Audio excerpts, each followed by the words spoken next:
Vince, Carlos Galindo. Hey, Carlos. We spoke on the phone before. Nice to meet you in person. Nice meeting you. Can you tell me, I've got a little bit of a gist of it. It's a little over 100 people. 108 so far. 108 so far. Yeah. And these were from different countries. Looks like they're primarily from Mexico, Guatemala, El Salvador, and Honduras. But until we have a chance to bring folks back to our facility, interview, run fingerprints, it's really hard to say how many from each country. Freshly arrived? That seems to be the mix. A good majority of them look like they're freshly arrived. A number of them arrived just this morning, which is kind of what brought us to the house. So with some suspicious activity.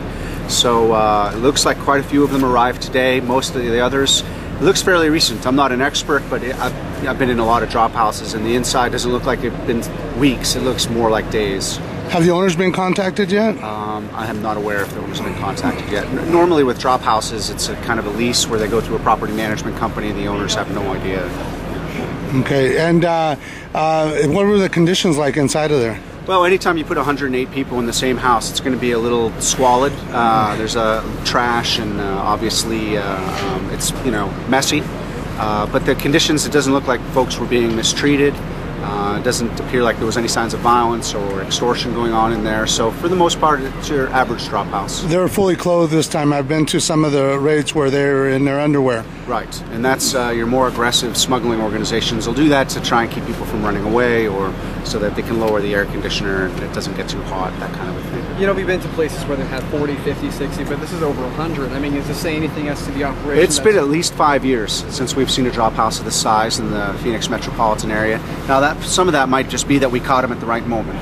But this is way bigger than anything we've seen recently. And in general, the number of drop houses in Phoenix have been going down. A few years ago there'd be 160, 170. We even had like 187 one year. Last year we were down to 100. This year, this is the 26th one found this year. So the number of drop houses has been declining that we found, and the number of people in the drop houses has been declining. So this is certainly. All I know is there was some suspicious activity occurring this morning. And 108, you said? 108 people.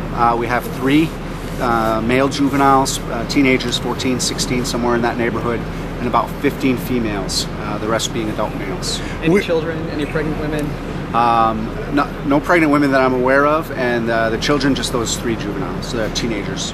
We've seen some large amounts of immigrants being caught in Mexico, being transported. Do you think this is going to be a new trend of trying to transport masses over? I don't think so. I'm not a member of a human smuggling organization, so I really don't know how well I understand their business practices. But I do know that if you count even $2,000 per head, and you're looking at a $216,000 loss in one house. Recently, we've seen where they try and break those loads up so that there's less exposure at any given drop house, so they may not only lose a smaller percentage of the overall load.